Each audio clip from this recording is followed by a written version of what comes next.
Hello everyone. Set പരീക്ഷയ്ക്ക് apply ചെയ്തിരിക്കുന്ന മത്സരാർത്ഥികളെ സംബന്ധിച്ച് വളരെ പ്രധാനപ്പെട്ട ഒരു വിവരവുമായാണ് ഞങ്ങൾ നിങ്ങളുടെ മുമ്പിലേക്ക് എത്തിയിരിക്കുന്നത്. ഇത്തവണത്തെ സെറ്റ് പരീക്ഷയുടെ ടെൻഡേറ്റീവായ ഡേറ്റ് അനൗൺസ് ചെയ്തിട്ടുണ്ട്. 2025 ഫെബ്രുവരി 2 നമുക്ക് ടെൻഡേറ്റീവായ ഡേറ്റ് അനൗൺസ് ചെയ്തിരിക്കുന്നത്. സാധാരണഗതിയിൽ നമുക്ക് ടെൻഡേറ്റീവ് ഡേറ്റിൽ നിന്ന് വലിയ വ്യത്യാസങ്ങളൊന്നും വരാറില്ല.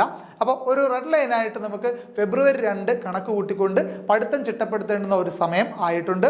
അപ്പോൾ ഈ തവണത്തെ സെറ്റ് ക്രാക്ക് ചെയ്യാൻ നിങ്ങൾക്ക് I+ ക്രാഷ് കോഴ്സുകളുമായി നിങ്ങളുടെ മുമ്പിലേക്ക് എത്തിയിരിക്കുകയാണ്. നമുക്ക് പേപ്പർ 1ന്റെ ലൈവ് ക്ലാസ്സുകൾ ഉൾപ്പെടുന്ന ക്രാഷ് കോഴ്സുകളും അതുപോലെ 12ഓളം സബ്ജക്റ്റുകളുടെ പേപ്പർ 2ന്റെ ക്ലാസ്സുകളും വളരെ അഫോർഡബിൾ ആയ ഫീസിൽ നിങ്ങൾക്ക് അവൈലബിൾ ആണ്. അപ്പോൾ എത്രയും വേഗം തന്നെ ഈ ഒരു 60 ദിവസം ഇനിയും പഠിച്ചു തുടങ്ങിയിട്ടില്ലാത്ത വിദ്യാർത്ഥികളെ സംബന്ധിച്ചുകൊണ്ട് എത്രയും പെട്ടെന്ന് തന്നെ പഠനം ആരംഭിക്കേണ്ടതും നിലവിൽ ഒരു ലെവലിലേക്ക് പഠിച്ചു നിൽക്കുന്നവരെ സംബന്ധിച്ച് റിവിഷന് കൂടുതൽ പ്രാധാന്യം കൊടുക്കേണ്ടതുമായ ഒരു സമയമാണ് നിലവിൽ കടന്നു പോകുന്നത്. അപ്പോൾ എത്രയും വേഗം I+നോടൊപ്പം ചേരൂ. നമ്മുടെ കോഴ്സിന്റെ ഡീറ്റെയിൽസും അതുപോലെ കോൺടാക്ട് നമ്പറും എല്ലാം നമ്മുടെ വീഡിയോ ഡിസ്ക്രിപ്ഷനിൽ കൊടുത്തിട്ടുണ്ടാവും. ഇത്തവണത്തെ സെറ്റ് നമുക്ക് ഒരുമിച്ച് ക്രാക്ക് ചെയ്യാം. Wish you all the best. Thank you.